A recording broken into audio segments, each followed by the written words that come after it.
বিক্রি করা হলো কেন প্রশাসন জবাব চাই।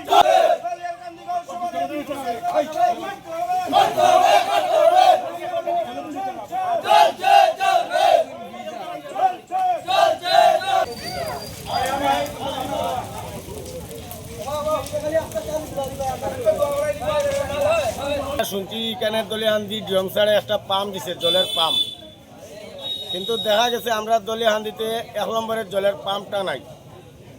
আমরা দলিয়াহান্দি কিছু সংখ্যক মানুষ জলের লাগি অনেক সমস্যাতে আছে, কিন্তু দেখা গেছে আমরা ইয়াজি গাঁওরাত অল্প জল অল্প আমরা পাই, আমরা পাম্পটা কই বিক্রি হয়েছে এইটা আমরা জবাব সরাম। আর দ্বিতীয়ত কথা হয়েছে আমরা আজকে 18-20 বছর থেকে কারেন্ট নিয়ে অনেক সমস্যাতে আছি।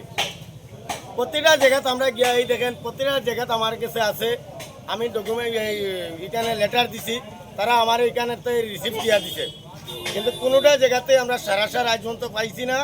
আমরা কোনো রকমের মানে তারা সমস্যার সমাধান করে আজ পর্যন্ত দিছে না। না দেওয়াতে গিয়া আমরা এখানে যে ছোটো ছোটো বাচ্চারা আছে স্কুলের, এরা ঠিকমতো পড়তে পারে না, জলের বিদ্যুতের লাগি আমরা রাত্রে ঠিকমতো চলতে পারি না। আমরা সমস্যার সমাধান না করতে দিয়া গিয়ে আজকে আমরা পথ অবরোধ করছি দলিয়াহান্দি গাঁওসভার মানুষে, 2 নম্বর ওয়ার্ডের মানুষে, 3 নম্বর 4 নম্বর মানুষে। এখন এইটা আমরা ডিএমসারে আমরা সমস্যার সমাধান করে দেওয়া এই আবেদন নিয়ে আমরা আজকে এখানে পথ অবরোধ করছি। মূলত কোন কোন জায়গায় বিদ্যুৎ নাই? এখানে আছে 3 নম্বর 4 নম্বর 2 নম্বর। সবচেয়ে বেশি সমস্যা হইল গিয়া 3 আর 2, সবচেয়ে বেশি সমস্যা জল এবং বিদ্যুতের। এখানে কি বিদ্যুৎ মূলেই নাই 2 নম্বর? হ্যাঁ বিদ্যুৎ আছে, বিদ্যুৎ থাকানোর পরে এখানে বিদ্যুৎ জ্বালানিতে মম জ্বালানি আরো ভালো। বিদ্যুৎ থেকে মমটা বাজার থেকে ফার্স্টে কিনে নিয়ে জ্বালানিটা আমরা অনেক ভালো। মূল কারণটা কি?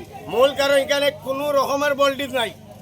এখানে ভোল্টেজ নাই বলতে ছোট ছোট বাচ্চারা আছে যেন এরা সন্ধ্যার পরে কিংবা দিনের বেলা যখন এখানে ফোরানিত বয় তারা গরমের যন্ত্রণা করতে পারে না, রাত্রে বাতির যন্ত্রণা করতে পারে না, মম জ্বালাইয়া বাচ্চারা ফোরানি লাগে।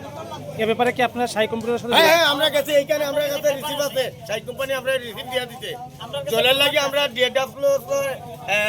এইচডি স্যারের কাছে গেছি, এইচডি স্যারে আমরা কই 1 নমুনার কথা, আর এইচডি স্যারে আমরা কই 1 নমুনার কথা। আর যখন এইখানে তোমার এই পাম্পের মানুষ যায় তখন কয় আরো রকমের কথা। মানে এখানে কি বানচালি আরম্ভ হয়েছে তা আমরা কইতে পারতাম না। এই যে লো ভোল্টেজ আপনাদের এলাকায় দীর্ঘদিন ধরে, কতদিন ধরে? প্রায় 18-20 বছর হয়ে যায়।